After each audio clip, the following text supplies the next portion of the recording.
को या फिर संख्याओं को जब आयताकार बॉक्स में पंक्तियों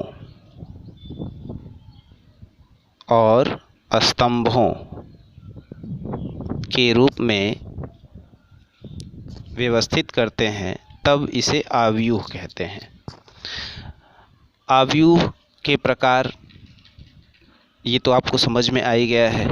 आव्यूह का जो ट्रांसपोज है वो भी आपको समझ में आ गया है। आपको समझ में क्या नहीं आया है? आपको समझ में नहीं आया है कि प्रारंभिक संक्रिया से आव्यूहों का व्युत्क्रम कैसे ज्ञात करते हैं। तो सबसे पहले हम प्रारंभिक संक्रिया ही देख लेते हैं, समझ लेते हैं प्रारंभिक संक्रिया क्या है।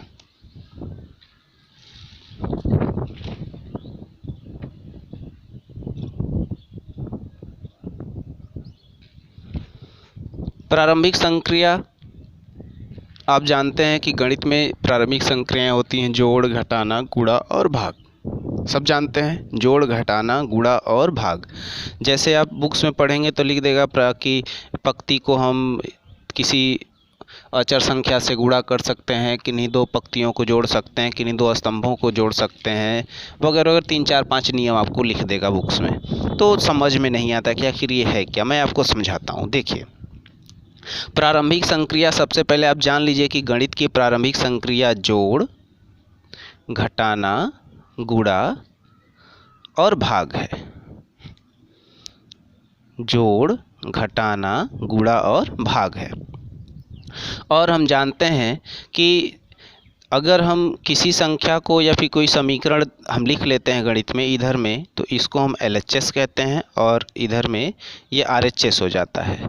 तो स्टूडेंट्स आप जानते हैं कि जब तक LHS और RHS बीच में बराबर का चिन्ह नहीं रहेगा तब तक आप दोनों पक्षों में ना तो कोई चीज़ जोड़ सकते हैं, ना ही कोई चीज़ घटा सकते हैं, ना ही गुणा कर सकते हैं, ना ही भाग कर सकते हैं। तो प्रारंभिक संक्रिया आव्यूह में आप तभी लागू करेंगे जब एक आव्यूह इधर की ओर लिखा हुआ हो और इसके बराबर इधर में कोई और आव्यूह लिखा हुआ हो। बात को समझिएगा, एक आव्यूह इधर में भी हो और एक आव्यूह इधर में भी हो, और अब इनमें हम प्रारंभिक संक्रियाओं को लगा सकते हैं। यानी हम दोनों पक्षों में किसी पंक्ति में, जैसे R1 है तो इसके R1 में, इसके R2 में तो इसके भी R2 में, इसके R3 में तो इसके भी R3 में, जो संक्रिया इधर वही संक्रिया इधर, तब LHS और RHS परिवर्तित नहीं होंगे। आप ये जानते हैं, गणित पढ़ रहे हैं तो आप इस बात को अच्छी तरह समझते होंगे।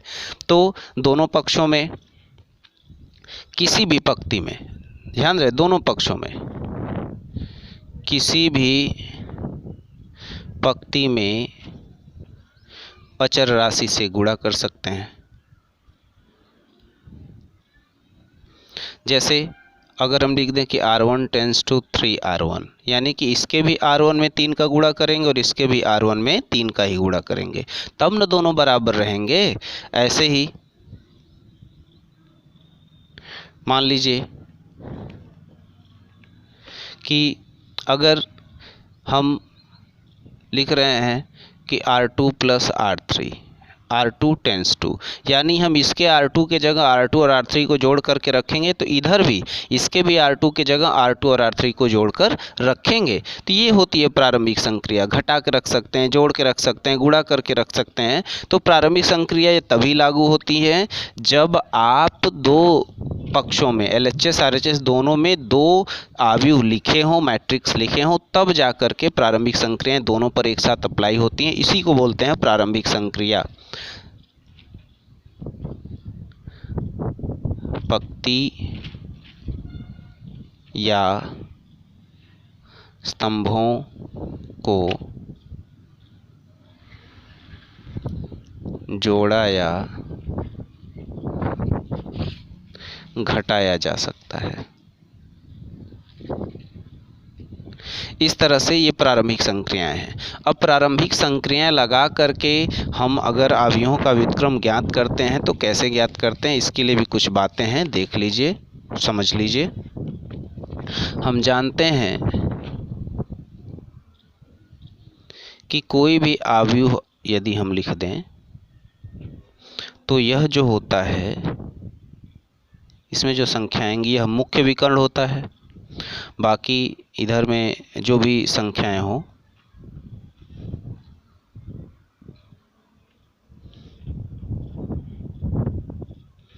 ये मुख्य विकर्ण होता है।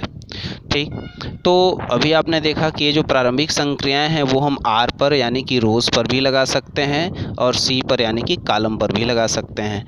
तो अगर हम आर से लगाना चाहें, हालांकि आप आर और सी दोनों यूज कर सकते हैं, लेकिन कॉम्प्लिकेटेड हो जाता है। इंटरमीडिएट में आपको या तो आर से लगाना है या तो सी से लगाना है। तो जब आप केवल आर की सहायता से इसको हल करना चाहते हैं तो मुख्य विकर्ण को आपको 1 1 1 लाना होता है और इधर इसके नीचे के अवयवों को 0 लाना होता है। उसके बाद ऊपर वाले अपने आप आसानी से हो जाते हैं। यदि आप इसी आव्यूह का व्युत्क्रम सी से यानी कॉलम से लगाना चाहते हैं तब आपको क्या करना होता है, इसके मुख्य विकर्ण के ऊपर के अवयवों को 0 0 लाना होता है पहले और इनको 1 1 बनाना होता है। उसके बाद नीचे वाले जो है आसानी से 0 0 हो जाते हैं। तो अब हम आपको बताते हैं कि प्रारंभिक संक्रिया का प्रयोग करके किसी भी आव्यूह का व्युत्क्रम कैसे ज्ञात करते हैं। चलिए देखते हैं। सबसे पहले मैंने आपको पिछले वीडियोस में बताया है कि कोई भी आव्यूह व्युत्क्रमणीय है कि नहीं, सबसे पहले ये हमको ज्ञात कर लेना चाहिए, क्योंकि आवश्यक नहीं है कि प्रत्येक आव्यूह व्युत्क्रमणीय ही हो, व्युत्क्रम सबका निकाला जा सके, ये आवश्यक नहीं है। देखिए, जैसे हम कोई भी आव्यूह लिख दे रहे हैं, पहले द्वितीय कोटि का देख लेते हैं। 5 3 2 1 हमने ये लिख दिया। अब हमको ये देखना है कि यह जो है इसको हम निकाल सकते हैं इसका व्युत्क्रम कि नहीं। देखिए, वज्र गुणन आपने पढ़ा है। जब द्वितीय कोटि का जब वर्ग आव्यूह है, यहाँ पर द्वितीय कोटि का जब इस तरह का आव्यूह रहे और हमको ये ज्ञात करना है कि इसका हम व्युत्क्रम ज्ञात कर सकते हैं कि नहीं, तो इसके लिए वज्र गुणन करना होता है। देखिए, वज्र गुणन का चिन्ह ये होता है 4 अवयवों के लिए, यानी 5 गुणे 1 हमेशा माइनस रहेगा, फिर 3 गुणे 2 अर्थात 5 एकम 5 3 दूना 6 -1 0 के बराबर नहीं है, इसलिए यह व्युत्क्रमणीय है, व्युत्क्रमणीय आव्यूह है। ऐसे ही हालांकि यह जो सारणिक अगला चैप्टर है, पहले इसको हम पढ़ लेते हैं। मान लीजिए ऐसे ही तृतीय कोटि का मिल गया आपको 1 2 3 2 -2 0 5 3 1।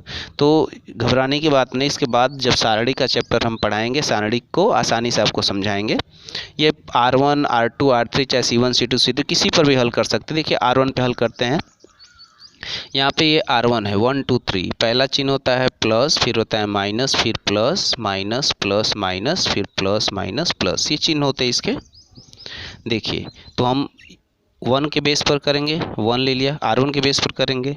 तो जिस भी आप अवयव को लेते हैं उस अवयव के पंक्ति और स्तंभ को छोड़ देना चाहिए। देखिए, एक को अगर छोड़ दे रहे हैं इसके पंक्ति से तो क्या मिला, -2 0 3 1, इसको बड़े कोष्ठक में लिख लीजिए, ये मिला। चाहे अब इसको सारणी है तो सिर्फ ऐसे लाइन रहती है मॉड्यूलस की तरह। अब हो जाएगा -2, ध्यान दीजिएगा। अब इसके पंक्ति और इसके स्तंभ को छोड़ देंगे तो बचेगा 2 0 5 1, इसकी प्रविष्टियाँ 2 0 5 1। इसके बाद आगे आते हैं +3 हो जाएगा, ये +3।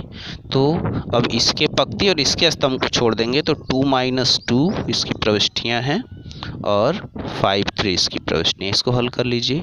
देखिए, ऐसे जैसे था ना वज्र गुणन, अब यहाँ पे वज्र गुणन होगा -2 × 1, ये आप शॉर्ट में भी कर सकते हैं, क्योंकि मैं समझा रहा हूँ इसलिए विस्तार से कर रहा हूँ। -3 नहीं 0 या 0 × 3 भी लिख दीजिए, -2 2 × 1 -5 × 0 +3 2 × 3 -5 × 2, तो जो हो जाएगा, देखिए माइनस हो जाएगा 5 × -2, अभी ये हो जाएगा 1। ये कितना हुआ, 3 जो 0 और -2 1 को -2, तो हो जाएगा सब मिला के -2। ठीक, फिर यहाँ पे 2 1 2, ये 0 हो जाएगा तो 2 दूना 4 -4। और यहाँ पर देखिए 3 3 दूना 6 धन 3 गुणे, यहाँ पे 3 दूना 6 और देखिएगा माइनस गुणे माइनस प्लस, 5 दूना 10 6 16, तो ये आपका हो गया -4 -2 -6 प्लस 16 × 3 = 48 अब इसके बाद ये आ जाएगा 42। देखिए इस तरह से सारणी मतलब इसको हल करके हम पता कर सकते हैं इज नॉट इक्वल टू 0, अतः यह भी व्युत्क्रमणीय है, व्युत्क्रमणीय है। इसका व्युत्क्रम ज्ञात किया जा सकता है। अब चलिए व्युत्क्रम ज्ञात करके देखते हैं। इसी का व्युत्क्रम ज्ञात कर लेते हैं 5 3 2 1 का।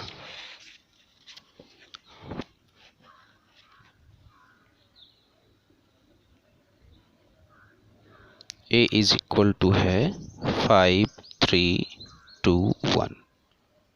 प्रारंभिक संक्रिया से जब भी आप किसी भी अवयव का व्युत्क्रम ज्ञात करते हैं तो उसका एक स्टेप होता है। क्या स्टेप होता है? देखिए A इज इक्वल टू, जैसे हमने इसका नाम A रख लिया है, A is equal to AI, जहाँ पर I क्या होता है? I जो है यूनिट है, एक है, तत्समक अवयव। तत्समक अवयव का मतलब कि अगर हमको द्वितीय कोटि का चाहिए तो द्वितीय कोटि का तत्समक अवयव रख लेंगे, तृतीय कोटि की आवश्यकता है तो तृतीय कोटि का रख लेंगे। इसमें आपको बाउंडेशन नहीं रहता है।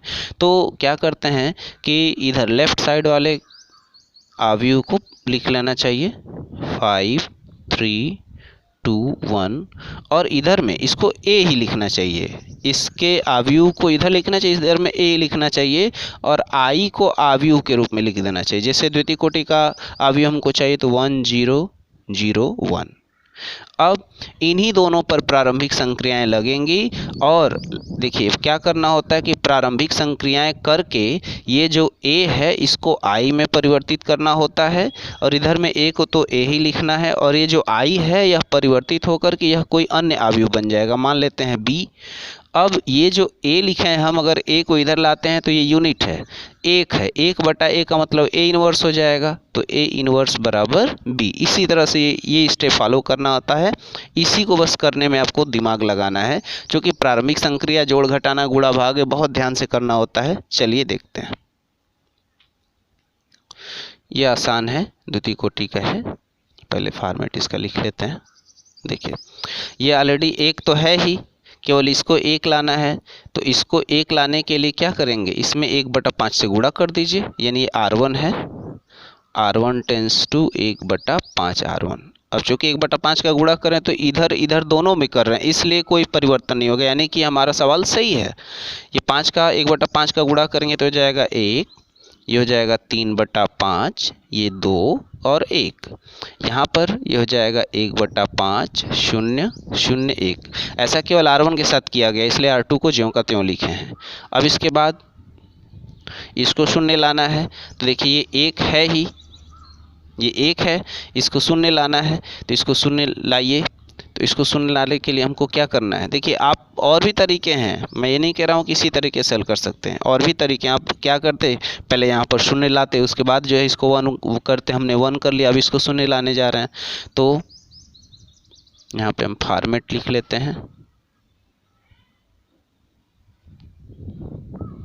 R2 को शून्य करना है तो R2 tense to R2 minus, देखिए इसका 2 1 कम 2, 2 गुना करना है तो 2R1। अब जो काम यहाँ पे करेंगे वही काम इधर भी कर लेंगे, तो इसको तो R1 को चेंज करना नहीं है, 1 3/5। अब R2 को चेंज कर रहे हैं तो देखिएगा 2 का गुणा इसमें करेंगे, 2 1 कम 2, 2 में से 2 जाएगा तो 0। 2 का इसमें गुणा करेंगे तो कितना हो जाएगा 6/5, और 1 में से 6/5 घटाना पड़ेगा, 1 माइनस 6/5, तो कितना आ रहा है -1/5, -1/5। वही काम इधर कर लीजिए। देखिए R2 क्या कर रहा है कि R2 माइनस 2R1, अगर इसमें आपसे 2 से गुणा करें 2/5 हो जाएगा, और 0 में से घटाएंगे तो -2/5 हो जाएगा। ऐसे ही यहाँ पर 2 का गुणा करेंगे तो 0 ही रहेगा, 1 में से 0 जाएगा तो 1 ही रहेगा। अब अगला स्टेप देखिए।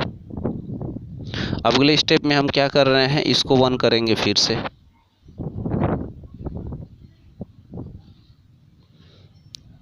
R2 टेंस टू, देखिए -5 से मल्टीप्लाई, -5R2। R1 को ज्यों का त्यों लिख दीजिए।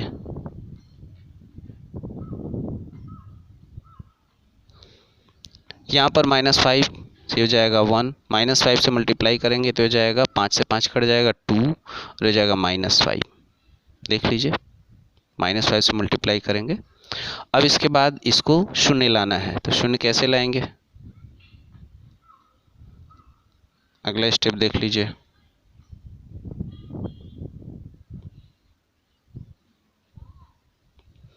इसको शून्य लाने के लिए हमको करना क्या है,